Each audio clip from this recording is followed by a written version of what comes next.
आप लद्दाख गए हो कभी? नहीं तो चलिए मैं आज ले चलता हूं।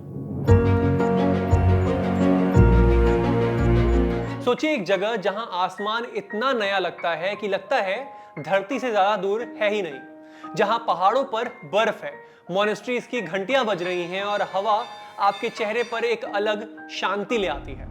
यही लद्दाख आज पूरे देश की पॉलिटिकल डिबेट का सेंटर बन गया है।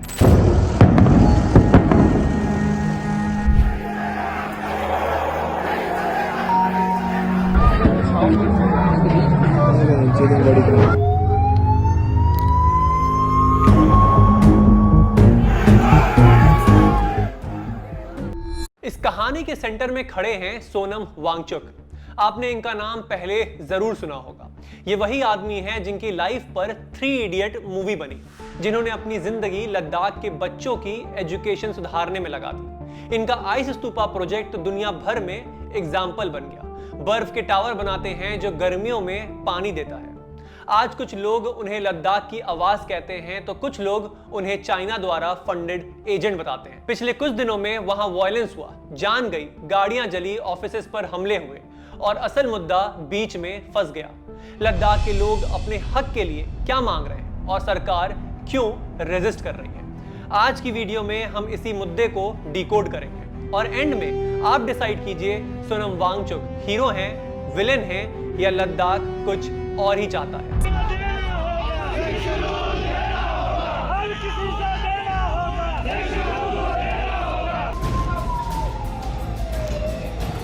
2019 से पहले लद्दाख जम्मू एंड कश्मीर का हिस्सा था। आर्टिकल 370 और 35A के अंडर लद्दाख के लोगों के पास एक तरह का सुरक्षा कवच था। उनकी जमीन और उनकी नौकरी आउटसाइडर्स के हाथ में आसानी से नहीं जा सकती थी। लेकिन 5 अगस्त 2019 को सब कुछ बदल गया। उस दिन से अनुच्छेद 370 के सभी खंड लागू नहीं होंगे। आर्टिकल 370 हटा, जम्मू एंड कश्मीर 2 पार्ट्स में बंट गया और लद्दाख बन गया एक अलग यूनियन टेरिटरी। शुरू में इसे सेलिब्रेशन की तरह देखा गया। खुद सोनम वांगचुक ने मोदी जी को ट्वीट करके शुक्रिया कहा कि 30 साल का सपना पूरा हुआ। लेकिन खुशी ज्यादा दिन नहीं टिकती। आप सोचिए, प्रॉमिसेस तो बड़े बड़े होते हैं, डेवलपमेंट के, जॉब्स के, एनवायरमेंट प्रोटेक्शन के, पर ग्राउंड रियलिटी क्या थी? बेरोजगारी और बढ़ गई। नेशनल एवरेज 13% थी, लद्दाख में 26% क्रॉस कर गई। बाहर के लोग लैंड और जॉब्स लेने लगे। सोलर और विंड प्रोजेक्ट्स ने चारगाह तोड़ना शुरू कर दिया। और सबसे बड़ी बात, आइडेंटिटी और कल्चर का डर लोगों के दिल में और गहरा हो गया। इसी बैकग्राउंड से निकली लद्दाख की 4 बड़ी डिमांड्स: स्टेटहुड, 6th शेड्यूल, अपना पब्लिक सर्विस कमीशन और पार्लियामेंट में ज्यादा रिप्रेजेंटेशन। लद्दाख के लोग कह रहे थे, हमारी जमीन, हमारी नौकरी, हमारा कल्चर सब कुछ खतरे में है। और इसी वजह से उन्होंने आवाज उठाई और इसी आवाज के बीच में सामने आए Sonam Wangchuk. Local people will have nothing but resentment, and resentment in these sensitive areas is never good for the country's security. Hunger strike शुरू हुआ, लोग शांति से बैठे, लेकिन फिर प्रोटेस्ट में वायलेंस हुआ। बीजेपी ऑफिस जला दिए गए, सीआरपीएफ की गाड़ियां आग में जला दी गई। रिपोर्ट्स में डेथ्स और इंजरीज सामने आई और तभी सोनम की तस्वीर 2 टुकड़ों में बंट गई, कुछ के लिए गांधी तो कुछ के लिए गद्दार। चलिए अब सोनम वांगचुक की कहानी को थोड़ा और करीब से देखते हैं। सोनम का जन्म लद्दाख के एक छोटे से गांव में हुआ। पहाड़ों की ऊंचाई और बर्फ की सफेदी उनके बचपन का हिस्सा थी। लेकिन उन ऊंचाइयों के साथ एक और चीज थी और वो थी बैकवर्डनेस। एजुकेशन की कमी थी, बेसिक फैसिलिटीज का शॉर्टेज था और हर दिन एक स्ट्रगल था। फिर सोनम ने इंजीनियरिंग की पढ़ाई की। वहां से वो अपने करियर को किसी कॉर्पोरेट जॉब में सिक्योर कर सकते थे। लेकिन उन्होंने एक अलग रास्ता चुना। वो वापस लद्दाख लौट आए। उन्होंने डिसाइड किया कि जो प्रॉब्लम उन्होंने बचपन में खुद झेली थी उन्हीं को सॉल्व करेंगे। इसी सोच के साथ शुरू हुआ SECMOL, students educational and cultural movement of Ladakh. SECMOL एक सिंपल पर पावरफुल आइडिया था। यहां लर्निंग की जगह रियल लाइफ प्रॉब्लम सॉल्विंग को इंपॉर्टेंस दी गई। यहां का कैंपस सोलर पैनल से चलता था। यहां के बच्चों को सिर्फ एग्जाम पास करना नहीं सिखाया जाता था, उन्हें यह सिखाया जाता था कि कैसे अपने गांव का ट्रांसफार्मर ठीक करना है, कैसे एनवायरनमेंट के साथ बैलेंस बनाकर जीना है। यह स्कूल उन बच्चों के लिए उम्मीद बन गया जो ट्रेडिशनल एजुकेशन से पीछे रह जाते थे। फिर आया आइस स्तूपा का कॉन्सेप्ट, सर्दी के पानी को बर्फ के टावर की शक्ल में जमा करना और फिर गर्मियों में उस बर्फ के पानी को बनाकर खेतों तक पहुंचाना। यह आइडिया सिंपल था, लोकल था, लेकिन जीनियस था। इंटरनेशनल मीडिया ने सोनम को आइस मैन ऑफ इंडिया कहना शुरू कर दिया। लद्दाख की सूखी जमीन पर पानी की नई उम्मीद जगी। अब आप खुद सोचिए, जो आदमी क्लाइमेट के लिए सॉल्यूशन दे रहा है, जो बच्चों के लिए नए स्कूल्स बना रहा है, वो क्या असल में देश को तोड़ने वाला हो सकता है? यहीं से शुरू हुआ एक पैराडॉक्स। एक तरफ सोनम ग्लोबल हीरो लगते हैं तो दूसरी तरफ आज वो अपने ही मुल्क में एक विलन के रूप में दिखाए जा रहे हैं। और इसी पैराडॉक्स को समझाने के लिए हमें उनके प्रोटेस्ट के फेज में जाना पड़ेगा। अब देखते हैं हंगर स्ट्राइक से लेकर हिंसा तक का पूरा सफर। 10 सितंबर 2025 लेके शहीद चौक पर सोनम वांगचुक अपने सपोर्टर्स के साथ बैठे। वहां बुजुर्ग भी थे, महिलाएं भी थीं और नए युवा भी। ये एक हंगर स्ट्राइक थी जो शांतिपूर्ण तरीके से शुरू हुई। उनकी डिमांड्स वही 4 थी: स्टेटहुड, 6th शेड्यूल, अपना पब्लिक सर्विस कमीशन और पार्लियामेंट में ज्यादा रिप्रेजेंटेशन। शुरू के 2 हफ्ते शांत रहे। लोगों ने सोचा कि सरकार अपनी डिस्कशन शुरू करेगी और हुआ भी कुछ ऐसा ही। 21 सितंबर को होम मिनिस्ट्री की तरफ से टॉक्स का ऑफर आया, लेकिन एक शर्त के साथ। इस ऑफर में स्टेटहुड और 6th शेड्यूल पर बात करने से मना कर दिया गया। यहीं से पहली बार लोगों को लगा कि उनकी कोर डिमांड्स को इग्नोर किया जा रहा है। फिर 23 सितंबर को एक बड़ी घटना हुई। हंगर स्ट्राइक में बैठे 2 बुजुर्ग बेहोश हो गए। उनकी उम्र 72 और 62 साल थी। उन्हें हॉस्पिटल ले जाया गया। यह खबर बिजली की तरह फैल गई। लोकल यूथ में गुस्सा फैल गया और इसी गुस्से ने प्रोटेस्ट का मूड बदल दिया। 24 सितंबर को लद्दाख ने अपना सबसे काला दिन देखा। यूथ विंग्स ने लेह में स्ट्राइक बुलाया। कारगिल में भी इनको सपोर्ट मिला और फिर आग लगा दी गई। लिटरली बीजेपी का ऑफिस जला दिया गया, सीआरपीएफ की गाड़ियों को तोड़ दिया गया, लेह हिल काउंसिल की बिल्डिंग पर हमला हुआ, पुलिस ने टीयर गैस और गोलियां चलाई। रिपोर्ट्स में 4 लोगों की मौत हो गई और 80 से ज्यादा लोग घायल हुए, जिसमें सुरक्षा कर्मचारी भी शामिल थे। इस हिंसा के बाद सोनम वांगचुक ने अपना हंगर स्ट्राइक तोड़ दिया। उन्होंने कहा कि हिंसा उनका रास्ता कभी नहीं था। उन्होंने ट्विटर पे भी अपील की कि प्रोटेस्ट शांतिपूर्ण रखा जाए, लेकिन तब तक तस्वीर बिल्कुल बदल चुकी थी। सरकार की नजर में सोनम हंगर स्ट्राइक के नेता नहीं रहे। उनकी तस्वीर एक विलन की तरह उभरने लगी। आप सोचिए, एक पीसफुल प्रोटेस्ट किस तरह से कुछ ही दिनों में एक वायलेंट क्लैश में बदल गया। और अभी सबसे बड़ा सवाल यह है कि इस हिंसा की असली वजह क्या थी?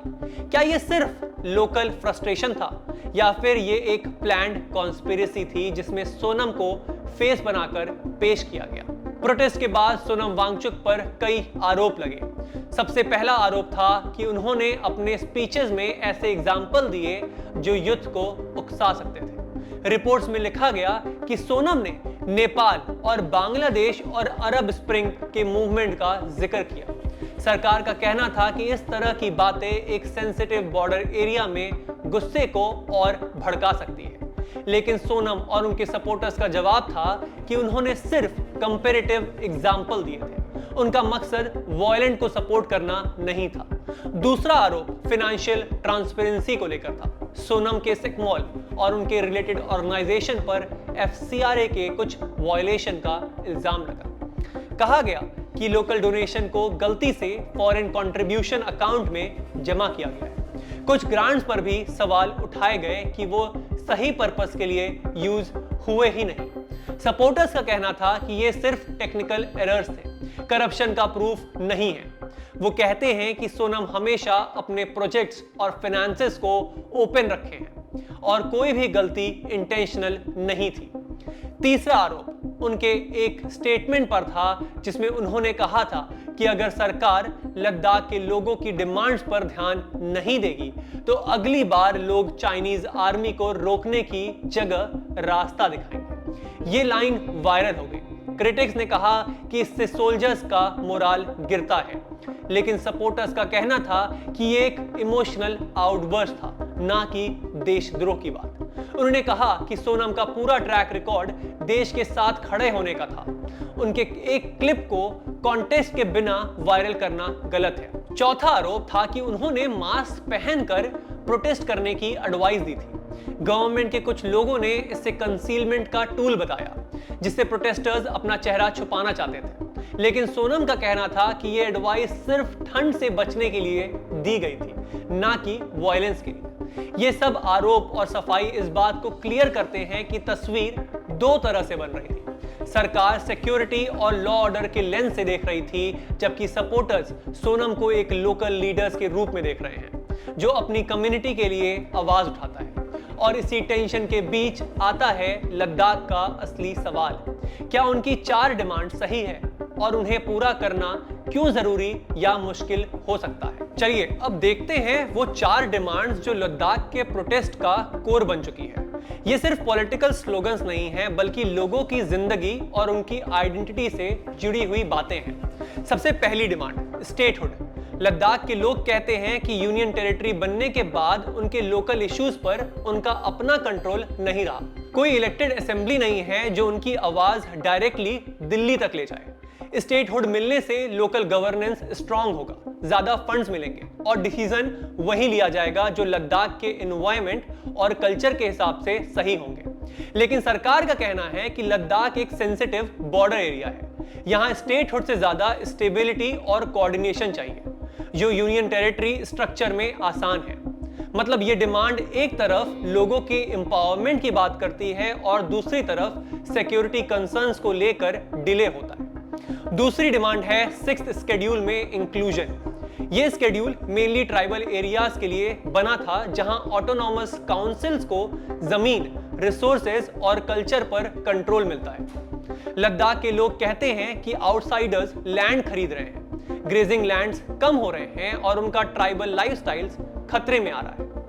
6th शेड्यूल उन्हें एक लीगल शील्ड देगा, लेकिन गवर्नमेंट के एक्सपर्ट्स कहते हैं कि अगर हर इंफ्रास्ट्रक्चर प्रोजेक्ट को काउंसिल अप्रूवल्स की जरूरत होगी, तो बॉर्डर एरिया में जो अर्जेंट प्रोजेक्ट्स हैं, जैसे टनल्स, रोड्स या मिलिट्री बेसेस, उनमें डिले हो सकता है। यानी डिमांड लॉजिकल है, पर सिक्योरिटी की वजह से उसे तुरंत पूरा करना मुश्किल है। तीसरा डिमांड है पब्लिक सर्विस कमीशन।